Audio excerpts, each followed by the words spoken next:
Bora lá, pessoal! Estamos aqui hoje com a prova do IFES do ano de 2024 e estaremos aqui iniciando da questão 16, que nos diz que o capacitor é um dispositivo que armazena cargas elétricas quando ocorre uma diferença de potencial entre seus terminais.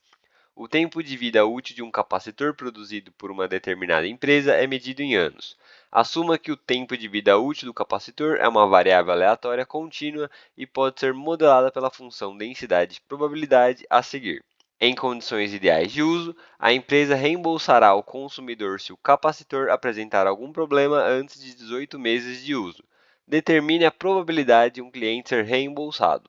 Então, temos aqui 18 meses de uso e como o tempo, como dito anteriormente, é medido em anos, isso aqui seria equivalente a 1,5 anos. Logo, a probabilidade desse capacitor apresentar algum problema em menos de 18 meses, ou seja, 1,5 anos, vai ser dado pela integral de 0 a 1,5 da nossa função densidade de probabilidade, que para o intervalo 0 menor ou igual a x menor ou igual a 1,5, vai ser dada por 0,02 vezes e elevado a menos 0,02x dx. Isso aqui nos dá que a integral de 0,02 vezes e elevado a menos 0,02x é igual a menos e elevado a menos 0,02x, e aqui estaremos avaliando de 0 a 1,5, obtendo então menos e elevado a 0,02 vezes 1,5, que é menos 0,03, e isso menos e elevado a zero, que ficaria mais 1. Então, nossa probabilidade vai ser dada por 1 menos 1 sobre e elevado a 0,03, e utilizando a relação dada, que nos diz que o ln de 1,03 é igual a 0,03, podemos determinar que e elevado a 0,03 é igual a 1,03, ou seja, 1 sobre e elevado a 0,03 seria o mesmo que 1 sobre 1,03, que nos daria o seguinte. Então, temos aqui 1 sobre 1,03, ou ainda multiplicando aqui por 100, ambos os termos, ficaria 0,9, que daria 927, ou seja, resto 73, desce 0, 7 aqui, resultando em 721, sobrando 9. Então, teríamos 0, 0 aqui novamente, e aqui daria 8, aproximadamente 9, e continuaria. Então, temos que a nossa probabilidade vai ser aproximadamente 1 menos 0,971, resultando então que a nossa probabilidade vai ser aproximadamente 0,029, que é o mesmo que 2,9%, que encontramos aqui na alternativa B. Questão 17. Um algoritmo possui tempo de execução t de n, que é representado pela expressão a seguir. Temos aqui. Sabendo que t de n também é igual a 2n, determine a complexidade do algoritmo encontrando o valor de x que satisfaça essa igualdade. Então, primeiramente, podemos tomar aqui a nossa expressão que está dentro do somatório. Então, temos aqui o logaritmo de x elevado a 2k na base 3 elevado a k. E utilizando as propriedades do logaritmo, temos que o expoente do nosso logaritmando pode aparecer aqui multiplicando, enquanto o expoente da nossa base podemos multiplicar aqui pelo seu inverso, ficando com 2k vezes 1 sobre k, vezes o logaritmo de x na base 3. E simplificando aqui, nossa expressão seria equivalente a 2 vezes o logaritmo de x na base 3, que vemos que é constante em relação à variável k. Sendo assim, t de n, que é igual ao somatório de k igual a 1 ao n dessa nossa expressão, seria igual a somar esse termo n vezes, ou seja, teríamos 2n vezes o logaritmo de x na base 3, que também sabemos que é igual a 2n. Logo, simplificando aqui 2n, nós chegaríamos que o logaritmo de x na base 3 é igual a 1, ou ainda que x é igual a 3, dado aqui a nossa alternativa A. Questão 18. A unidade de medida que indica a quantidade de sacarose dissolvida em uma solução aquosa é chamada grau-Brix. O grau-Brix é utilizado em diversas indústrias, principalmente nas que envolvem alimentos e bebidas. De forma simples, um grau-Brix corresponde a 1 grama de sacarose em 100 gramas de solução. um técnico em agroindústria mensurou a variável grau Brix de certa amostra de N maçãs. Ao fazer isso, obteve estimativas de algumas estatísticas descritivas de posição e de dispersão para esta variável. Ao realizar o teste de calibração no instrumento utilizado, notou que o refratômetro usado apresentou leituras com erro de 2 graus Brix acima da medida padrão, mas ele já havia coletado todas as medidas necessárias antes de efetuar ajuste de calibração. Diante do exposto, julgue as afirmações a seguir, completando as lacunas com V se a sentença for verdadeira e F se falsa. Então, temos aqui a nossa primeira sentença.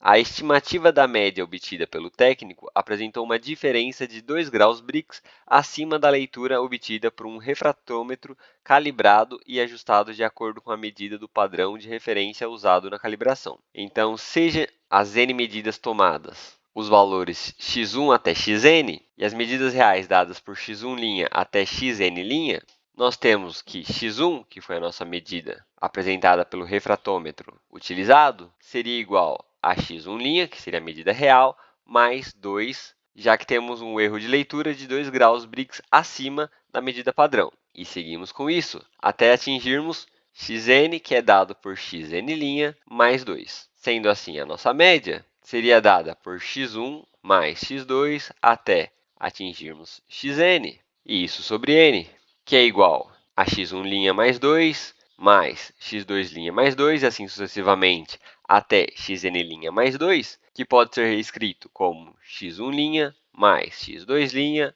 até xn' sobre n mais 2 vezes n, de cada um dos dois que temos aqui adicionados, sobre n, que daria mais 2. Ou seja, a nossa média, através das medidas tomadas, vai ser igual à média real, que estaria chamando aqui de milinha, mais 2. Então, de fato, a estimativa média obtida pelo técnico apresentou uma diferença de 2 graus Brix acima da leitura obtida por um refratômetro calibrado. Então, temos aqui a primeira, verdadeira. A nossa segunda afirmação nos diz que a estimativa da variância obtida foi de 2 graus Brix acima da leitura obtida por um refratômetro calibrado e ajustado de acordo com a medida padrão de referência usado na calibração. Então, nesse caso, estaremos calculando a variância da leitura obtida, que é dado pelo somatório de k igual a 1 até n, da diferença entre a média e as nossas medidas, representada aqui por xk, e isso ao quadrado e dividido por n menos 1, considerando que tomamos uma amostra dentro de uma população. Nesse caso, teríamos, então, que a nossa variância, em termos das medidas reais, seria dado pelo somatório de k igual a 1 até n, da nossa média mi, que vimos que é milinha, mais 2, menos xk, que é dado por xk', mais 2, já fazendo a distributiva do sinal, teríamos a seguinte expressão, ainda elevado ao quadrado, sobre n menos 1. Ou seja, a nossa variância é igual ao somatório de k igual a 1 a n, de milinha menos xk' ao quadrado, sobre n menos 1, permitindo concluir que a variância através das medidas é exatamente a variância das medidas reais, ou seja, S' ao quadrado, já que temos o somatório de k igual a 1 a n, da diferença ao quadrado entre a média real e as medidas reais, isso tudo sobre n menos 1. Logo, nesse caso, a estimativa da variância obtida não ficou 2 graus Brix acima da que seria obtida através da leitura feita por um refratômetro calibrado. Então, isso aqui é falso. Terceira afirmativa nos diz que a média não se alterou em relação à leitura obtida por um refratômetro calibrado e ajustado de acordo com a medida do padrão de referência usado na calibração, o que já vimos que é falso, já que mostramos que a média estaria 2 graus Brix acima, enquanto nossa última afirmativa nos diz que a variância não se alterou em relação à leitura obtida por um refratômetro calibrado e ajustado de acordo com a medida do padrão de referência usado na calibração, o que vimos aqui que é verdade. Sendo assim, assinale a alternativa que contém a sequência correta desse preenchimento, que é dado por VFFV, e encontrado aqui na alternativa C.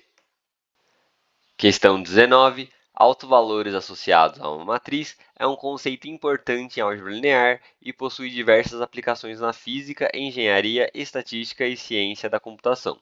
Considere a matriz F e seus respectivos autovalores, lambda1 e lambda2, os resultados do somatório, e aqui já temos um ponto para tomarmos atenção, já que é feito o somatório de igual a 2 até 2 de lambda(i), onde já podemos imaginar que o enunciado gostaria que fosse o somatório de igual a 1 a 2, já que ele não explica como diferenciar quem será o lambda1 e o lambda2, e o produtório de igual a 1 a 2 de lambda(i) são respectivamente. Então, vamos fazer aqui a obtenção dos nossos autovalores e ficarmos atentos a esse somatório. Para obtermos os autovalores de f, calculamos então o determinante de 2 menos lambda, 1, 1, 2 menos lambda, e isso aqui nos dá 2 menos lambda ao quadrado, que é lambda ao quadrado, menos 4 lambda mais 4, e isso menos 1 ficaria mais 3, e igualamos a zero. Obtendo um discriminante delta igual a 16 menos 12, que é 4, e com isso nossos autovalores seriam dados por menos 4, que é 4, mais ou menos a raiz de 4, que é 2, dividido por 2 vezes a, que também é 2. Sendo assim, teríamos como autovalores um lambda1 igual a 6 sobre 2, resultando em 3, e lambda2 igual a 2 sobre 2, resultando em 1. E veja aqui que eu usei arbitrariamente lambda1 igual a 3 e lambda2 igual a 1, podendo, sem nenhum prejuízo, utilizar a notação contrária, o que já geraria ambiguidade nesse exercício. Então, é possível imaginar que o enunciado gostaria, originalmente, perguntar qual que é o somatório de i igual a 1 até 2, lambda(i), o que nos resultaria igual a 4, e o produtório de i igual a 1 até 2, de lambda(i), que nos resultaria igual a 3, o que, nesse caso, nos daria a alternativa A, porém, devido a esse erro de enunciado, essa questão deve ser anulada. Questão 20. A propriedade f de xy igual a f de x mais f de y é uma característica marcante das funções logarítmicas, conhecida como propriedade aditiva dos logaritmos. Sabendo que f de 2 igual a k e f de 253 é igual a p, determine o valor de f de 2024. Então, para isso, basta tomarmos aqui o nosso valor 2024 e fatorarmos em termos de 2 e 253. E aqui podemos iniciar fatorando por 2, que nos daria 1012. Por 2 novamente, ficaríamos com 506. Por 2 mais uma vez, teríamos 253. E agora, por 253, chegaríamos em 1. Com isso, podemos reescrever 2024 como o produto de 2 vezes 2 vezes 2 vezes o 253, de forma que f de 2024 seria igual ao f de 2 vezes 2 vezes 2 vezes 253, que é igual ao f de 2 mais f de 2 mais f de 2, ou seja, 3k, mais o f de 253, que é p, obtendo aqui que f de 2024 é igual a 3k mais p, dado aqui na alternativa B. Questão 21. Em um pomar há inicialmente 54 pessegueiros, produzindo cada um 660 pêssegos por ano.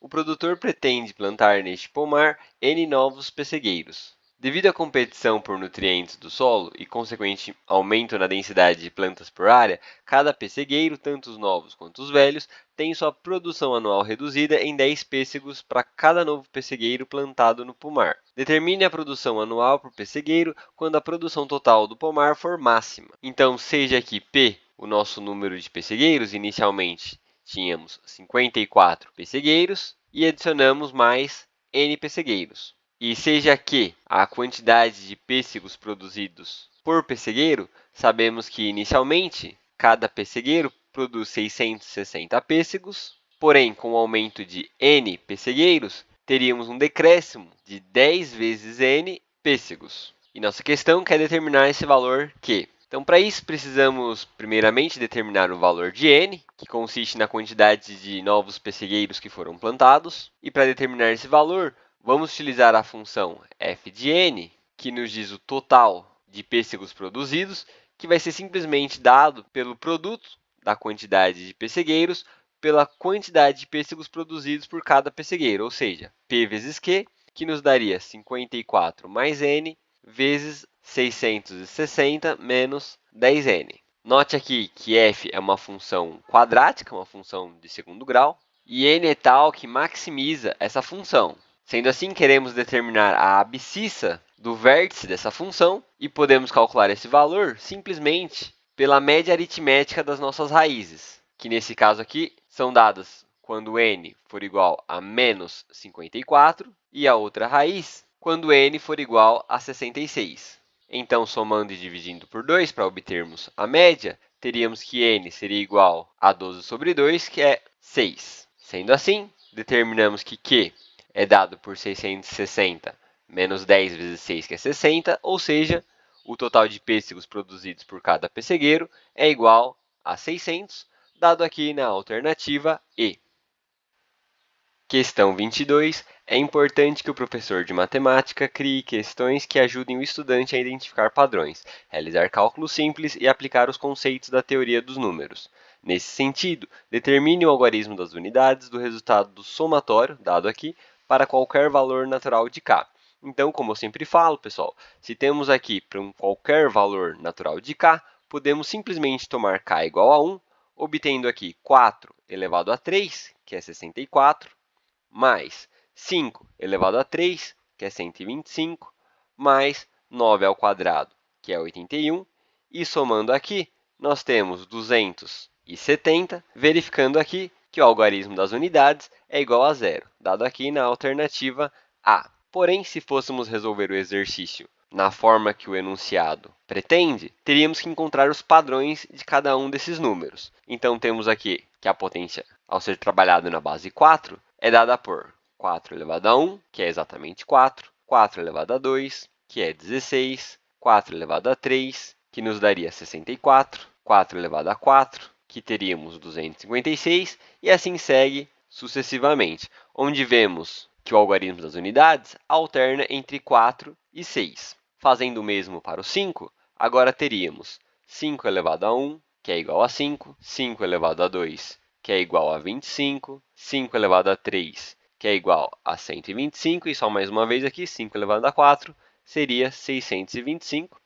E percebemos aqui que o algarismo das unidades é sempre igual a 5. E, por fim, nós temos aqui 9 elevado a 1, que é igual a 9, 9 elevado a 2, que é igual a 81, 9 elevado a 3, que é igual a 729. E também poderíamos seguir o padrão, percebendo que o algarismo das unidades termina sempre entre 9 e 1. E agora notamos as potências dadas aqui, onde o 4 está sendo elevado a 2k mais 1, que é a representação de um número ímpar. E vemos aqui que quando o 4 é elevado a um número ímpar, ele termina com seu algarismo das unidades sendo exatamente 4. Sendo assim, poderíamos reescrever a nossa expressão 4 elevado a 2k mais 1, mais 5 elevado a 2k mais 1, mais 9 elevado a 2k. Isso aqui seria congruente a 4 mais.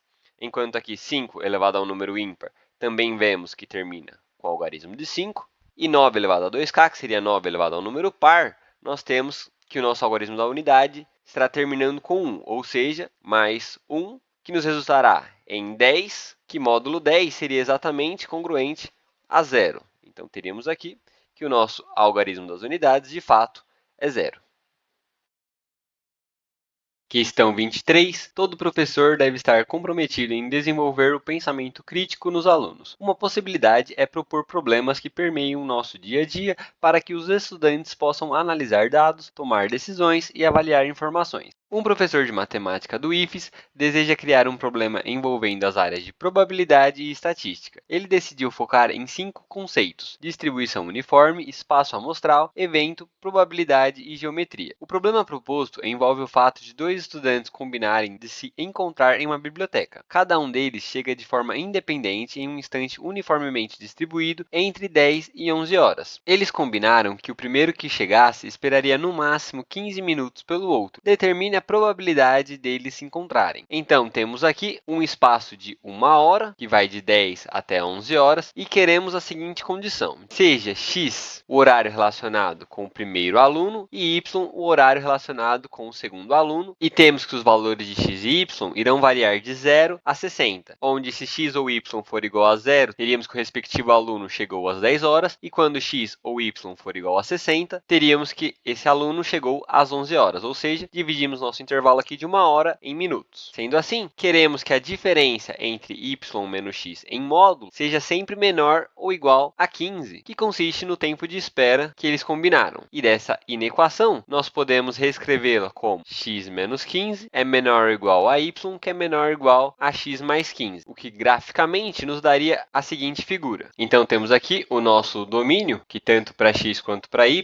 estende até 60. A região achurada é a região que satisfaz o módulo de y menos x menor ou igual a 15, que consiste nos valores em que os alunos iriam se encontrar. E com isso, para obtermos a probabilidade, basta determinarmos a área achurada e dividir pela área total. Sendo assim, nossa probabilidade seria igual à área achurada, que pode ser dada pela área do quadrado que compreende toda essa região, que é igual a 60 ao quadrado, menos os dois triângulos que correspondem aos horários em que os alunos não se encontrariam. Ou seja, 2 vezes 45 vezes 45 sobre 2, que nos daria 45 ao quadrado, sobre a área total do nosso domínio, que seria também aqui 60 ao quadrado, obtendo aqui, ao simplificarmos, 60 ao quadrado sobre 60 ao quadrado, que é igual a 1, menos 45 ao quadrado sobre 60 ao quadrado, que é equivalente a 3/4 ao quadrado, ou seja, 9 sobre 16, obtendo aqui uma probabilidade igual a 16 menos 9, que é 7, sobre 16, que encontramos aqui na alternativa C.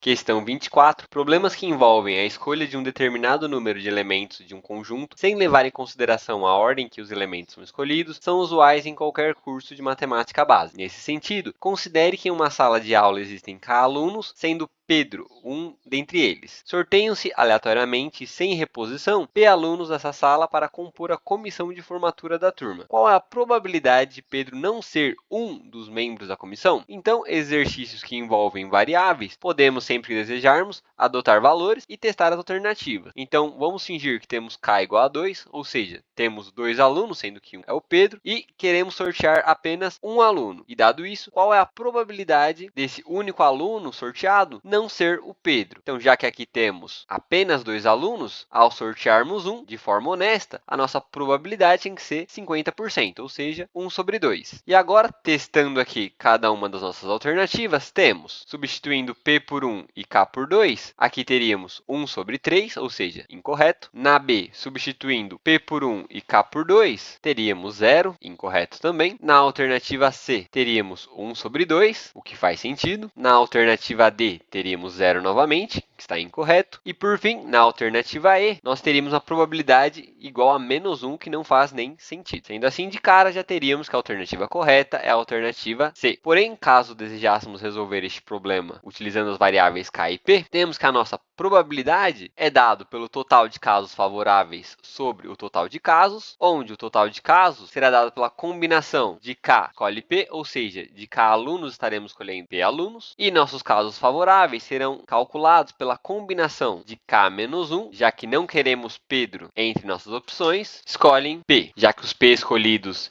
entre os K-1 alunos que sobraram, não irá conter Pedro. Com isso, então, teríamos que a probabilidade vai ser dada por K-1 fatorial sobre P fatorial vezes K menos P menos 1 fatorial, e tudo isso sobre combinação K escolhe P, que é K fatorial sobre P fatorial vezes K menos P fatorial, que nos daria uma probabilidade igual a K menos 1 fatorial sobre K fatorial. Podemos já simplificar também os P fatoriais, e isso aqui multiplicado por K menos P fatorial sobre K menos P menos 1 fatorial. Ou seja, nossa probabilidade seria K menos 1 fatorial sobre K vezes K menos 1 fatorial, multiplicado por K menos P vezes K menos P menos 1 fatorial, sobre K menos P menos 1 fatorial, que resulta em uma probabilidade igual a 1 sobre K vezes K menos P, ou seja, K menos P sobre K, confirmando aqui a nossa alternativa C. Questão 25. Para proteger sistemas online de ataques automatizados, como spam e ataques de força bruta, existem mecanismos de detecção de fraudes chamados CAPTCHAs, que conseguem distinguir seres humanos de máquinas. É possível avaliar a eficácia do sistema de segurança analisando a probabilidade de sucesso de um algoritmo em quebrar CAPTCHAs. Nesse contexto, considere o seguinte problema. O coordenador de um programa de pós-graduação de um instituto federal precisa consultar a produção acadêmica dos docentes em uma plataforma governamental que é protegida por um sistema de CAPTCHA. Para tanto, ele programou um algoritmo computacional que quebra a CAPTCHA com probabilidade de sucesso igual a 0,75. Sabe-se que para evitar a ação de robôs, tal plataforma bloqueia o acesso a partir de 4 tentativas fracassadas. Determine a probabilidade desta plataforma bloquear o acesso deste algoritmo. Então aqui não queremos a probabilidade de sucesso, e sim a probabilidade de fracasso, que estaria chamando de P', e é dada por 1 menos 0,75, ou seja, 0,25 ou ainda 1 sobre 4. Sabendo que a plataforma bloqueia o acesso a partir de 4 tentativas fracassadas, para que ocorra esse bloqueio, teremos que fracassar 4 vezes seguidas. E sendo 1/4 a probabilidade de fracasso para cada tentativa, a nossa probabilidade, então, de bloqueio será igual a 1/4 elevado à quarta, já que necessitamos do fracasso 4 vezes consecutivas, o que implica numa probabilidade igual a 1 sobre 256, dado aqui na alternativa E.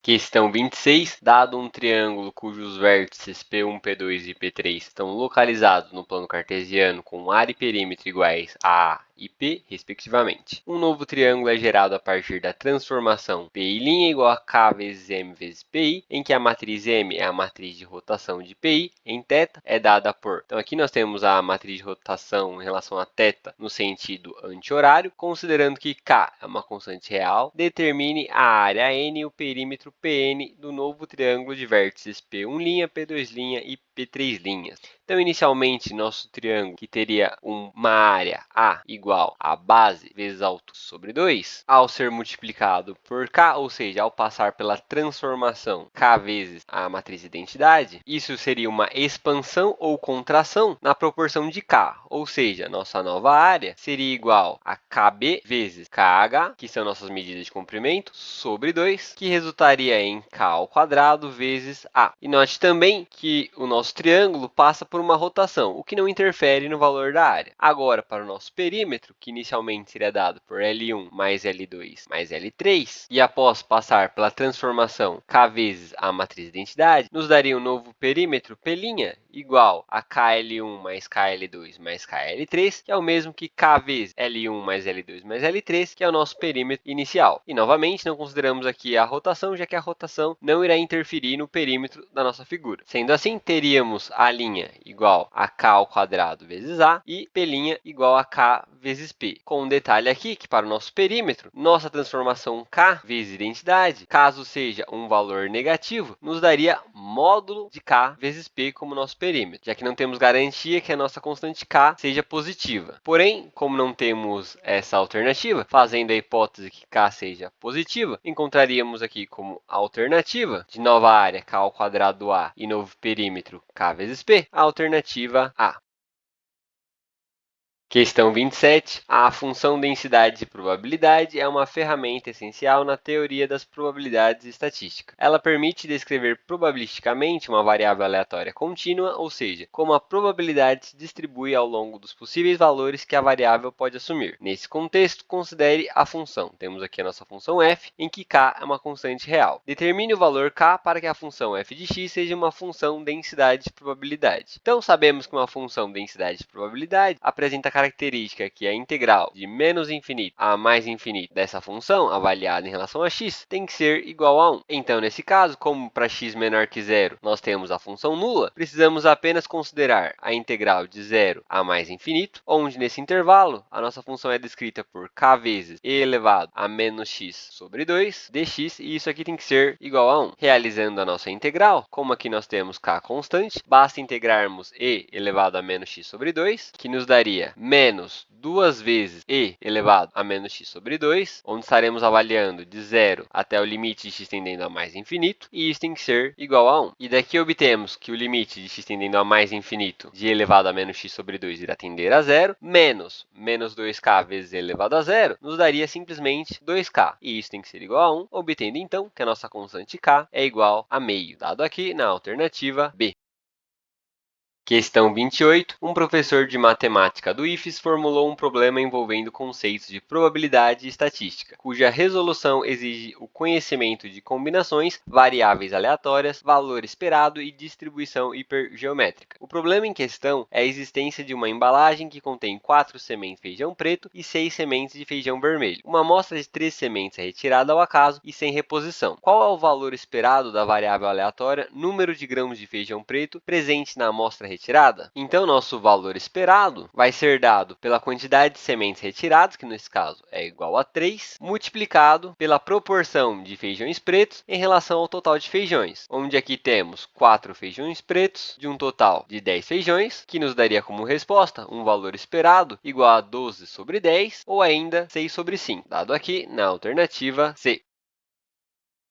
Questão 29. A identificação da matriz simétrica associada a uma função quadrática é importante, pois a matriz simétrica encapsula informações sobre a geometria e as propriedades da função quadrática associada. Ao identificar essa matriz, podemos analisar a função de forma mais profunda e aplicar os resultados em diversas áreas do conhecimento. Considerando então a função Q aqui, onde A é uma matriz simétrica, nós temos aqui o nosso vetor U, N é um número natural maior que zero e temos também o vetor transposto de U através da seguinte notação. Determine a matriz A para a função quadrática Q dada aqui. Então, temos, inicialmente, um Q de U, que é dado por 2 vezes o 1 ao quadrado, menos 4 vezes o 1 vezes o 2, mais 9 vezes o 2 ao quadrado. E a regra é simples. Nós temos a seguinte relação. Se tivermos ax² mais bxy mais cy², podemos reescrever isso aqui da forma xy vezes a nossa matriz simétrica, que é a b sobre 2, c, e xy novamente. Então, temos aqui a nossa formulazinha para reescrever a função quadrática em termos matriciais, utilizando uma matriz simétrica, de forma, então, que Q de U seria dado por o t vezes a nossa matriz simétrica, que seria 2, menos 2, menos 2 e 9, já que temos A igual a 2, que é o termo que multiplica 1 ao quadrado, B igual a menos 4, que é o termo que multiplica 1 vezes o 2, e C igual a 9, que é o termo que multiplica o 2 ao quadrado. Isso aqui vezes U. E encontramos essa matriz aqui na alternativa C.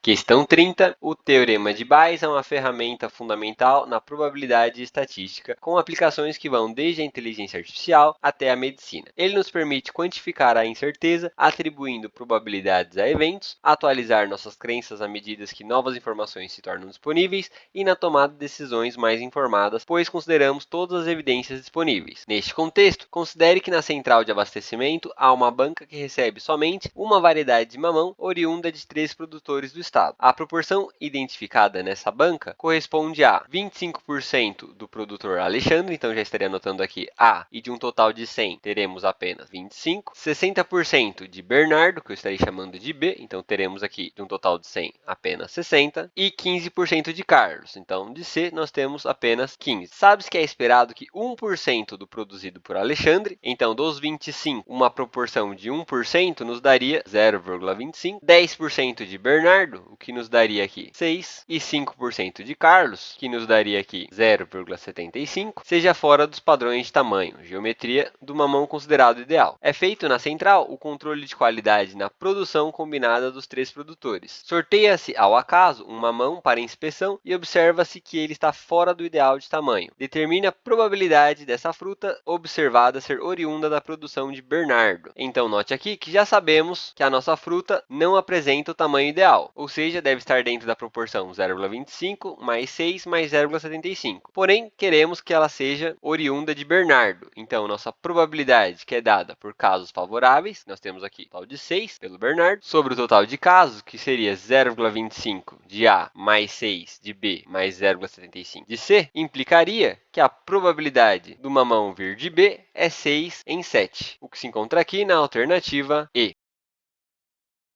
Questão 31. Um arquiteto está projetando uma janela com um formato peculiar e simétrico em relação ao eixo vertical. A curva superior da janela é limitada pela função f de x igual a e elevado a menos módulo de x menos 3, onde x representa a distância horizontal em metros da janela e f de x representa a altura em metros. Se a largura da base da janela é de 2 metros, qual é a área a ser envidraçada desta janela em metros quadrados? Então, vamos primeiramente fazer um esboço rápido do nosso problema. Então, nesse problema, teríamos uma função mais ou menos com este formato, em que apresenta sua simetria em relação à reta x igual a 3, e tendo como base 2 metros, nós temos então que a nossa janela será representada pela região acima do eixo x e abaixo da função f, compreendida entre x igual a 2 e x igual a 4, como apresentado aqui na região achurada. Sendo assim, a sua área que será envidraçada pode ser dada pela integral de 2 a 4 da função f de x, que é dada por e elevado a menos módulo de x menos 3, isso aqui integrado em relação a x, e sendo essa região simétrica, podemos então calcular isso aqui como 2 vezes a integral de 3 a 4, onde a região que o módulo de x menos 3 é positivo, nos retornando então a função e elevado a menos, exatamente x menos 3, ficando com menos x mais 3 dx. Sendo assim, a nossa área vai ser igual a 2 vezes a integral dessa função, que nos retorna menos e elevado a menos x mais 3, avaliado aqui de 3 a 4, ou seja, a nossa área vai ser igual a menos 2 vezes, substituindo primeiro aqui x por 4, teríamos e elevado a menos 1, menos, substituindo agora por 3, nós teríamos e elevado a 0, que é 1. Concluindo, então, que a nossa área vai ser igual a 2 menos 2 sobre e, unidades de área, que encontramos aqui na alternativa D.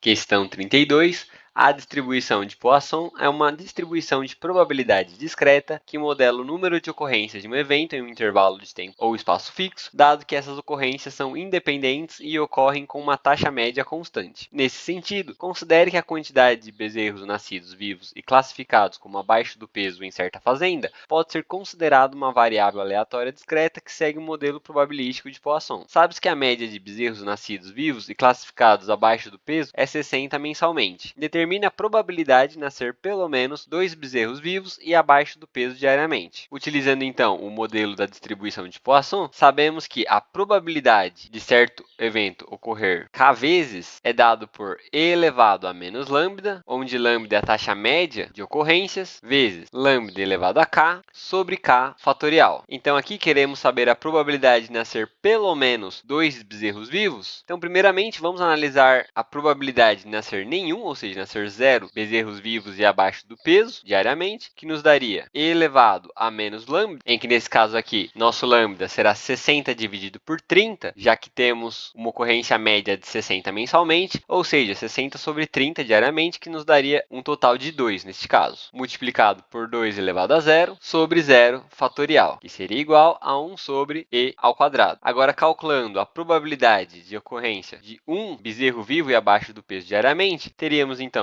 que isso aqui é igual a e elevado a menos 2 vezes 2 elevado a 1 sobre 1 fatorial, que nos daria 2 sobre e ao quadrado. Logo, a probabilidade que ocorra pelo menos 2 bezerros vivos e abaixo do peso diariamente, isso será dado pela nossa probabilidade total, que seria igual a 1, 100%, menos as situações que não ocorrem o que queremos, ou seja, que nasce 0 ou 1, que vimos aqui, que é dado por p de 0, que é 1 sobre e ao quadrado, e por p de 1, que é dado por 2 sobre e ao quadrado. Ou seja, nossa probabilidade vai ser igual a 1 menos 3 sobre e ao quadrado, que podemos manipular mais um pouco fazendo o MMC, obtendo então que p é igual a e ao quadrado menos 3, e tudo isso sobre e ao quadrado, que é possível encontrar aqui na alternativa B.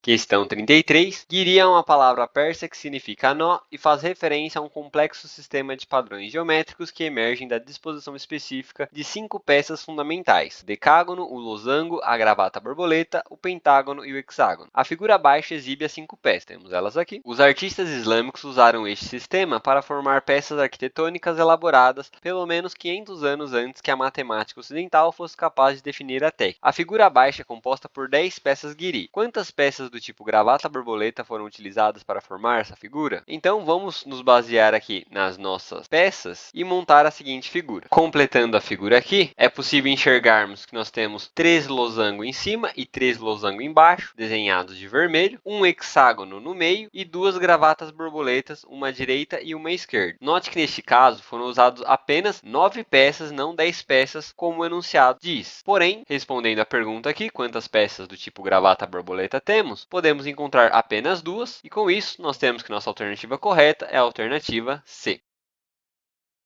Questão 34. A figura abaixo ilustra um conjunto de ruas de mão única com tráfego fluindo nas direções indicadas pela seta. As taxas de fluxo ao longo das ruas são medidas como o número médio de veículos por hora e estão indicadas na figura. O fluxo de veículos que entra em cada interseção é o mesmo que sai e o total de fluxo que entra é o mesmo que sai. Encontre o fluxo de veículos nos segmentos de ruas indicadas por x1, x2, x3 e x4. Depois, assinale a opção correta. Então, vamos considerar os seguintes nós aqui. Nós temos as seguintes interseções, que estarei chamando de N1, N2, N3 e o N4, nosso quarto nó. Então, do primeiro nó, nós temos que está saindo x1 mais x2 veículos e entraram 85. Então, x1 mais x2 deve ser igual a 85. Já no nosso segundo nó, temos que x1 mais x4 deve ser igual a 120. No terceiro nó, agora, temos x2 mais x3 deve ser igual a 100. E, finalmente, no nosso quarto nó, temos que x4 mais 45 deve ser igual a 100. Então, aqui da nossa quarta equação, já podemos determinar que x4 vai ser igual a 55 veículos por hora. Substituindo em nosso nó 2, obteríamos que x1 seria igual a 120 menos 55, ou seja, 65 veículos por hora. E disso, no nó 1, obteremos que x2 será igual a 85 menos 65, ou seja, x2 igual a 20. E, por fim, do nó 3, chegamos que x3 deve ser 100 menos 20, que é igual a 80. Logo, a alternativa que nos dá x1 igual a 65, x2 igual a 20, x3 igual a 80 e x4 igual a 55 é dado aqui na alternativa E.